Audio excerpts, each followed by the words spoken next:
Good morning everyone. Welcome to all next exam. आज है 30 नवंबर और हम देखेंगे 30 नवंबर 2021 के द हिंदू के वोकैब के 10 वर्ड्स। बहुत टाइम बाद मैं इस वीडियो को रिज्यूम कर रहा हूँ, इस सीरीज़ को, तो ज़्यादा से ज़्यादा लोगों के साथ शेयर करें। ठीक है, तो चलिए स्टार्ट करते हैं आज का हमारा पहले वर्ड के साथ। पहला वर्ड है हमारा आज एबिसिमल। एबिसिमल मतलब बहुत ख़राब, एक्सट्रीमली बैड और of a very low standard. Okay, इसके सिनोनिम्स आएंगे dreadful, atrocious, appalling and terrible. और इसके एंटोनिम्स आएंगे superficial, superb, fine and glorious. Okay, तो इसका एक एग्जांपल भी देख लेते हैं कि the council has an abysmal record of on education. क्या इस काउंसिल का काफ़ी गंदा रिकॉर्ड है एजुकेशन के मामले में। नेक्स्ट वर्ड हमारा बोगे। बोगे क्या क्या मतलब होता है एक हवा, यानी कि एक डर का माहौल। अ पर्सन और a thing that cause fear और अलार्म। फोटो से आपको दिख रहा होगा बच्ची कितनी डरी हुई है। ओके, तो इसके सिनोनिम्स आएंगे बगबियर, बेन एंड नाइटमेयर। नाइटमेयर तो आपने सुना होगा पहले वर्ड। ओके, तो इसका एग्जांपल देख लेते हैं। The court of appeal decision did not raise any bogies. Court का जो डिसीजन था उसने किसी तरह का हवा क्रिएट नहीं करा। नेक्स्ट वर्ड हमारा कोर्सिव। कोर्सिव का मतलब था प्रतिरोधी बलपूर्वक। ठीक है, यूजिंग फोर्स और द थ्रेट ऑफ फोर्स। ठीक है, या तो फोर्स का यूज़ करना या तो फिर फोर्स का डर जो है बनाना। चलिए इसके सिनोनिम्स आएंगे ओवरवियरिंग, इम्पेरियस, वायोलेंट, फोर्सिबल एंड पावरफुल। और इसके एंटोनिम्स आएंगे gentle, non violent and moderate.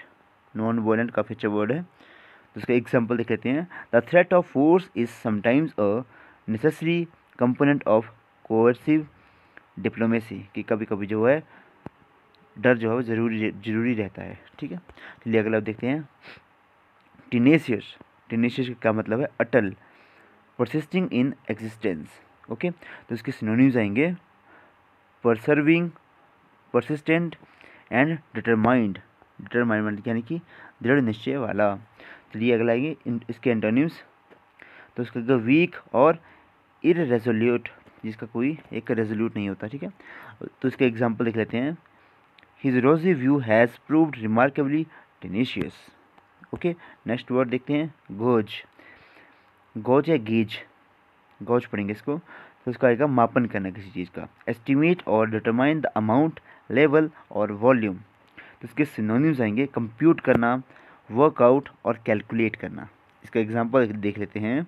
You can only gauge how well an tool works by putting it into action. Next word देखते हैं इम्पीड। इम्पीड मतलब बाधा डालना, हाइंडर करना, ऑब्स्ट्रक्ट करना, हैम्पर करना, रिटार्डेड और होल्ड बैक। ये सारे इसके सिनोनिम्स आएंगे। ओके, यानी कि बाधा डालना, जिस तरह से यहाँ पे देखिए गाड़ी का टायर को किस तरह से बांधा गया है। ओके, तो इसके एंटोनिम्स आएंगे फैसिलिटेट, असिस्ट, एड और प्रमोट। इसके वर्ब्स की फॉर्म भी देख लेते हैं इम्पीड, इम्पीडेड और impeded. Example a number of practical difficulties impeded the process. Next word हमारा डेलिबिलिटेटिंग। अब इसका क्या मतलब होता है कि दुर्बल होना, यानी कि कमज़ोर होना, या किसी बीमारी की वजह से या फिर किसी ऐसी कंडीशन की वजह से। ठीक है, तो इसके सिनोनिम्स आएंगे एनर्वेटिंग, ड्रेनिंग एंड वीकनिंग। और इसके एंटोनिम्स रिफ्रेशिंग आ जाएगा इसका एंटोनिम्स। ओके, और इनविगोरेटिंग वे भी इसका एंटोनिम्स आएगा। Example many people spend a substantial part of old age in a debilitating condition. कि बहुत से लोग जो हैं अपना जो ओल्ड एज है यानी कि वृद्धावस्था है काफ़ी ज़्यादा कमज़ोर यानी कि दुर्बलता में बिताते हैं। नेक्स्ट वर्ड हमारा टेम्पटिंग। एक एडजेक्टिव यूज़ होता है मैक्सिमम टाइम, तो उसका मतलब है लुभावना।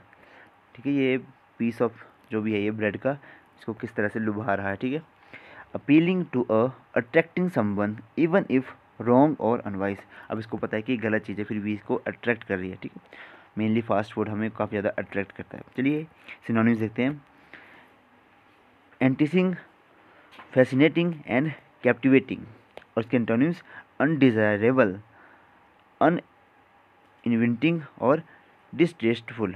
ओके, इसका एग्जांपल देख लेते हैं appealing to attracting someones even if wrong और अनवाइज। चलिए 9th वर्ड हमारा डिस्क्रिपेंसी। डिस्क्रिपेंसी का मतलब है काफ़ी ज़्यादा अंतर होना। देखिए ये और इसमें कितना ज़्यादा अंतर है, इसमें साइज़ का डिफरेंस है। ठीक है, तो किसी भी चीज़ का कहीं भी डिफरेंस हो उसको हम बोलते हैं डिस्क्रिपेंसी। एंड इलॉजिकल और सरप्राइजिंग लैक ऑफ compatibilities और similarities between two or more facts। चलिए सिनोनिम्स देखते हैं। इनकन्सिस्टेंसी, डिफरेंस, डिस्पैरिटी और वेरिएंस आगे इसके सिनोनिम्स। और एंटोनिम्स सिमिलैरिटी और consistency. Example, there's a discrepancy between your account and his, कि इसके अकाउंट और आपके दोस्त के अकाउंट में दिन रात का फ़र्क है। चलिए आज का हमारा लास्ट वर्ड एनोमली। तो इसका क्या आएगा, अनियमितता, यानी कि अ थिंग और situation that is different from the what is normal और एक्सपेक्टेड, यानी कि कोई ऐसी कंडीशन और क्या कोई ऐसी सिचुएशन जो किसी दूसरी सिचुएशन से डिफरेंट हो। ठीक है, तो इसके सिनोनिम्स आएंगे एबनॉर्मेलिटी, इरेगुलरिटी और ऑडिटी। एंटोनिम्स स्टैंडर्ड, नॉर्मेलिटी और regularity. Example, there are a number of anomalies in the present system, कि काफ़ी अनियमितता है हमारे प्रेजेंट के सिस्टम में। तो ये थे आज के हमारे 10 वर्ड्स। आई होप आपने वीडियो को लास्ट तक ज़रूर देखा होगा। तो प्लीज़ वीडियो को लाइक शेयर सब्सक्राइब ज़रूर करें। Thank you and have a nice day.